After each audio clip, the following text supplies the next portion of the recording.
Ramadan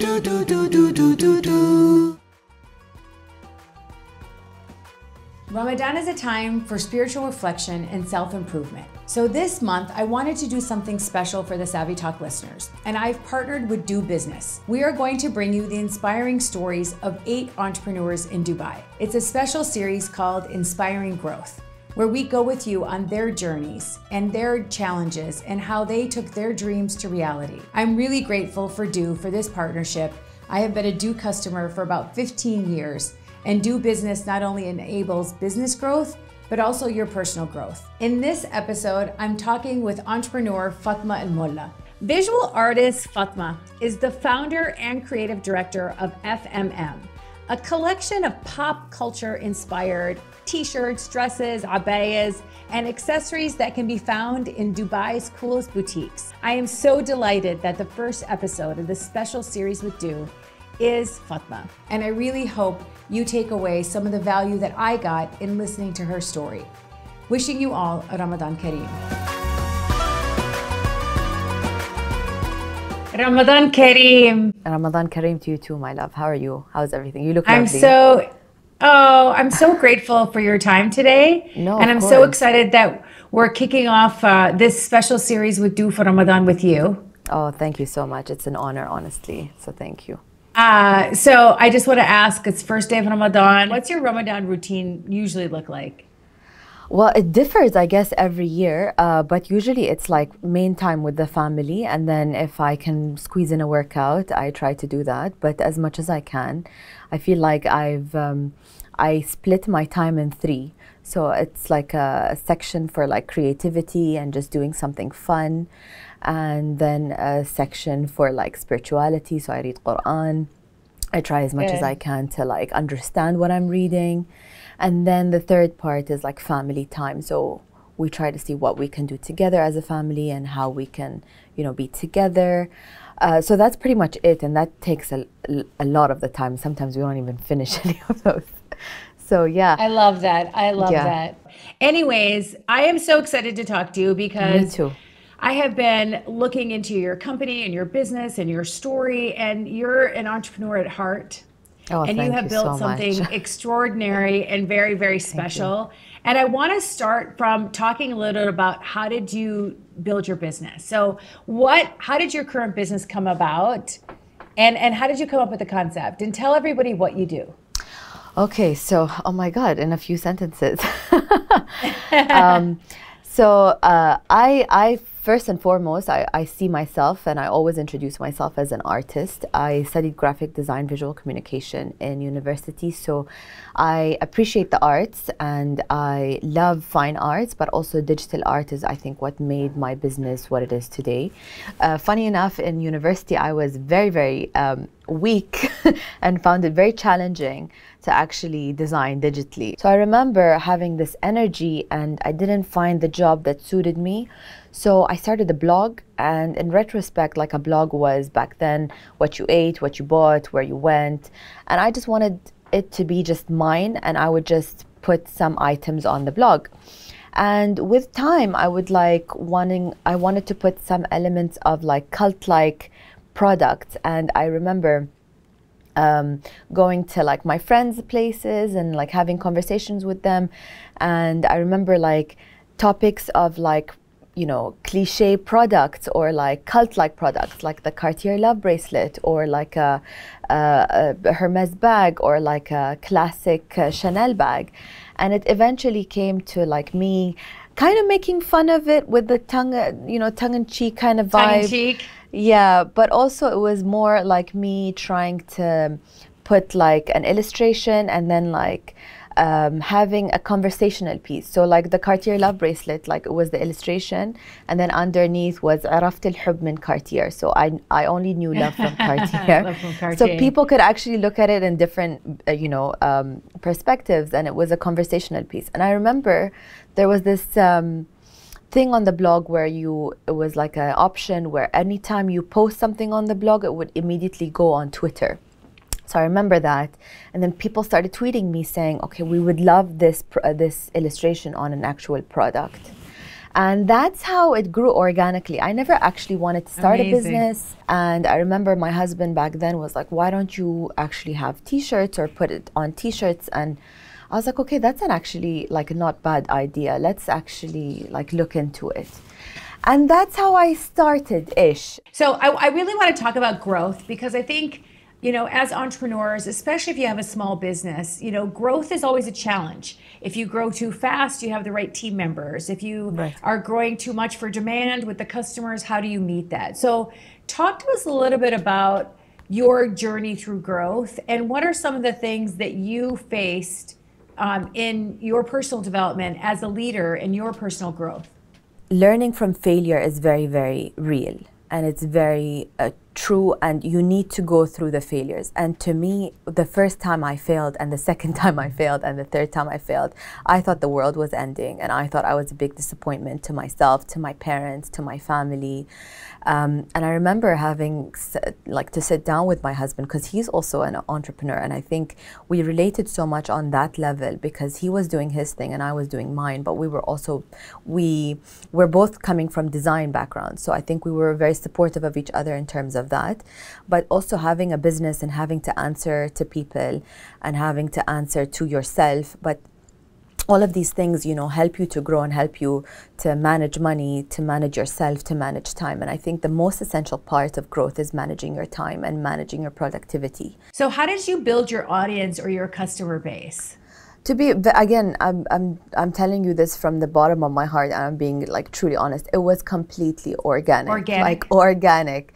You can't imagine. Also, starting a business is not for everyone. Like, that's what I noticed midway through that. Like, you know, there's a reason why people go into medicine. There's a reason why people go into the corporate world. There's a reason why you have technicians and, you know, people, because starting something from scratch is, I can't leave that. Like, it's not like it's for my 9 to 5.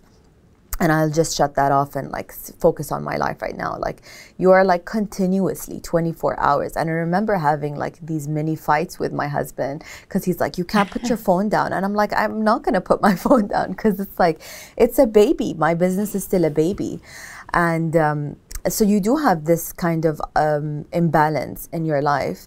But in general, I feel like it's not an easy situation where you start a business and you keep on pursuing that business, because it's going to take a lot of energy. It's going to take a lot of, you know, hopes and prayers, and also like time from you and like away from the things that you love. So it's also about sacrificing, which people don't understand. And with the rise of social media, I think it's a double-ended sword, where people see, oh, she's just, you know, she's doing what she loves and it's amazing, and she styled things, and it's like, you don't see the blood, sweat, and tears that happen behind the scenes. You know what I mean? Yeah, 100%. It takes a lot of work. And then once you start a company or a business, especially if it's a consumer-centric product business, you're always on. You have customer issues, just supply chain, distribution, manufacturing, answering customer inquiries. It's a whole other game. How big is your company now? We're almost, I think, 15 people. So I have like a small workshop, and the guys that are there are wonderful, and you know, we give it our all and they give it their all. And it's very important to find the right employees. Also something that I wasn't fully ready and equipped with when I first started. For me, it's essential to understand also how to push myself, and you know, having a business that completely relies on my designs and my illustrations.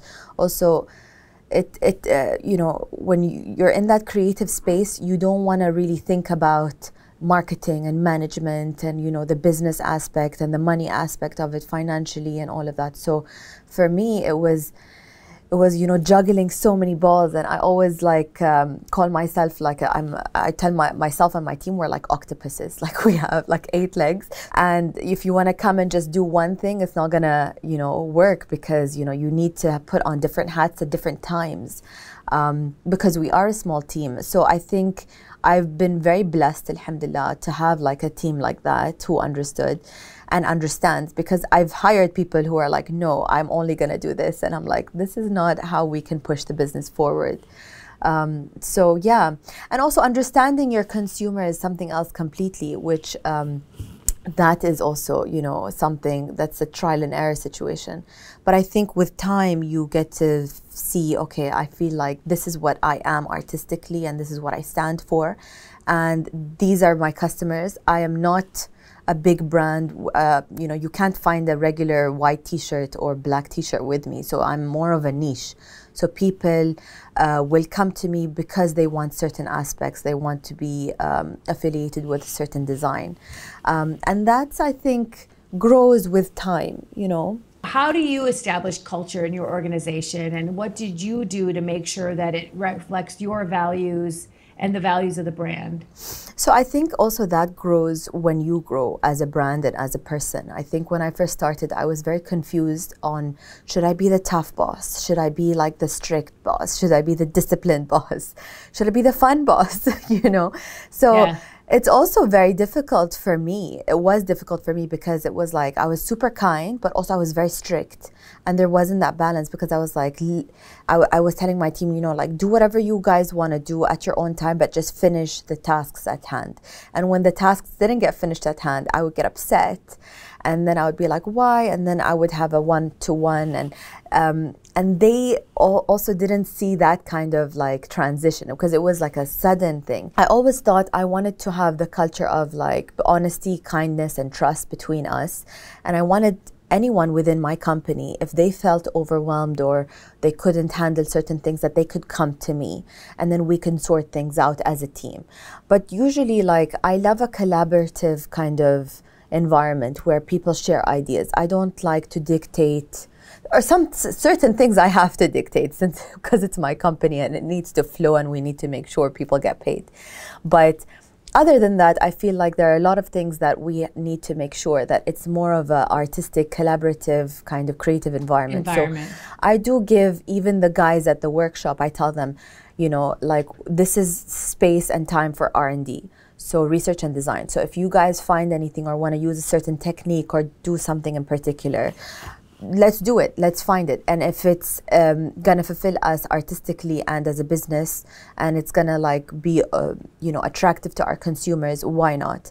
So there is always this kind of environment where I feel like I need to instill in them and in the company that we need to always have that kind of collaborative kind of, you know, back and forth. But also, like, I don't want my customers to ever be upset with us or with me. We are a small business, and some people sometimes don't understand that we're octopuses, so we do different things at different times, and we're a small team. And they have all the right that they shouldn't really be able, they shouldn't be concerned about what happens behind the scenes. But also some customers, like, we order this now, we want this now. And it's like, we're not that kind of business sometimes, you know. Did you ever dream of being an entrepreneur? Did you say, okay, I'm going to wake up one day and create my own brand? Because some people have big dreams and ambitions to do things like that. And what advice would you give them if somebody has a dream to start a business, to actually go do it? Like, honestly, being an Emirati in this type of, you know, environment where you have your own business, not a lot of people take you seriously. They think that, oh, you're coming from a country that, mashallah, has so many resources. The government is very supportive of its people.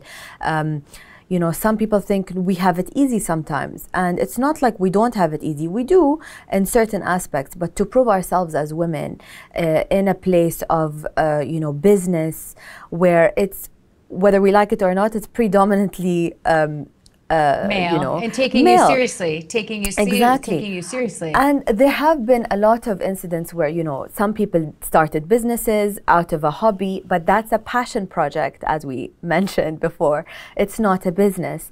And some people have their places in exhibitions, then they go and they do all of that, but it's a hobby at the end of the day for them. It's not a business. I've been in this business for 11 years, so I'm still at the beginning of my journey. It's not like I've reached anywhere now. I wanted something that represented my culture. I wanted something that had to do with myself. Thank you so much for your time Thank today. you so In the much. spirit of Ramadan, why don't you leave us with a message or a wish for the audience as we close the episode? My message would be just to spread kindness. Be supportive of the people around you. It's very important to be able to share kind words, to share appreciation to people, because that's what keeps people going. And we need each other in order to thrive.